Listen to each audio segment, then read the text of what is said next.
The brand new trend of AI is called AI consumer apps. What is it? You're able to vibe code an app and then charge people a $50 to $100 a year subscription to use this app. For example, there is an app where someone can take a picture of a plant and it'll tell you exactly what it does. And they make like 10 million a year doing this. It's crazy. This is the new trend, and that's what I'll talk about in this video. Everyone's now talking about AI, but what is the actual application of AI? A lot of people now know how to vibe code, but one of the new trends that's happening around, this is something that you should all be focusing on, is looking at how do we use the vibe coding techniques to be able to grow what we call a consumer app. Now, what is a consumer app? So Steve was telling me, there's this little app where you can take a picture of a plant, like for example, this plant here, and it will tell me what plant it is, what soil it needs, and all that stuff. So it's really looking at what things can we create? What are the processes that we want to start doing, and what one single use case that you can solve. So for me, it's understanding, if I look at my own industry, what is it that people need help with? Every business needs to have three things. Needs to have marketing,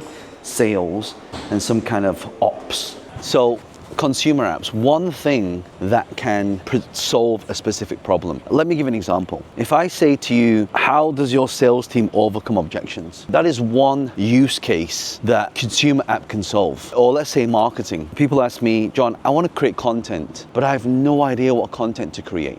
So imagine if you could just click a button and then this app asks you a question specifically on your business. And when it asks you a question specifically on your business, there's two things that are happening here. One, you're creating what we call a digital SOP, which is what we call a standard operating procedure. And the second thing that it does, it allows you to create content specifically on your product or service. Let's say I'm here in Dubai. By the way, I'll show you this beautiful view over here. This is Vita Creek Harbor. It's pretty amazing. You got the Burj Khalifa over there. Quite a beautiful view. The point here is, think about some of the things that you can do that can solve a single use case problem. And I think sometimes people overcomplicate things. So for me, when I look at content creation, or even like a simple thing like script writing, like imagine you can press a button and they can just write a whole script for you on the thing that you should be talking about and the thing that you should be doing. Then you can create content from that. Or things like a single use case like customer service. Imagine if you could put all of your FAQs, like I'm just thinking out loud now. When I tell my team, okay, we need to have all our FAQs into one problem. But actually, if we were able to just tell them specifically what questions people ask, they can open an app, say what the question is. I booked an event, but my ticket hasn't come through. So let's say that's a customer service question. Imagine if that app could feed into an SOP, which is then linked to what we call a voice AI. And that voice AI could then now be trained on a consistent basis. Because the big thing about all these things that are happening right now when it comes to AI, it comes to creating workflows, meaning systems and operations, right? Remember the three things: marketing, sales, and operations. A single use case, even things like finding out what are the biggest problems to do with your industry as well. Like if you can put all these things together, you start creating really, really cool app. And that app allows you to have a consumer app. And what happens is, and the whole idea of a consumer app is, you charge a low ticket, but you get a lot of volume. Low ticket, but a lot of volume. Let's just say you have 1,000 people. Let's say you charge 37,000.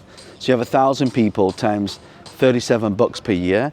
You just created $37,000 recurring. And if you get that to just 5,000 times that by 37, you're now creating 185,000 recurring business. See how that works? By simply creating a consumer app. And this is why for a lot of you, if you follow my content on AI, you watch my YouTube channel, if any of you would like help with any of this stuff, you can book a call with my team. I'll leave a link in the description. We also run a lot of virtual events as well. So if you, again, check the link in the description, we also let you know when our next event is as well. But a big problem that people are facing right now is, it's not that they don't know what to do, and it's not even not knowing what tools there are. It's actually knowing how to apply it and implement it. Like a lot of people know ChatGPT, but they're not using it to read emails, write an email based on that email that came through, and then using that to send that email as well. And so when you understand all of these specific different use cases, it really gives you that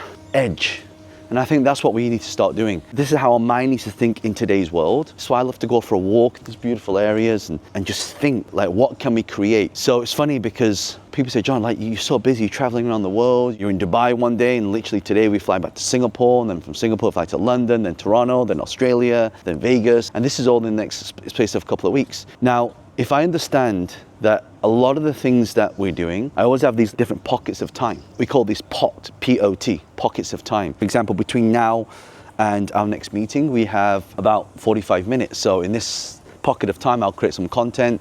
We'll use this for YouTube because I'm doing it anyway, right? I'm talking about ideas, I'm thinking about ideas. So my process to you is this. Think about, number one, what are the problems that you can solve, like really solve, and a real life use case. Number two, vibe code the whole thing. You can use things like, the Lovables, the Bolts, the Replits, all those types of Base 44, all those types of apps. And the third thing is, of course, now you've got the app built, it's the marketing of it. How do we get people to actually buy it, to use it? And what a lot of these people are doing now, they're giving like a trial so people can use it for free. And then the more they start using it, the more you can actually start getting the upsell.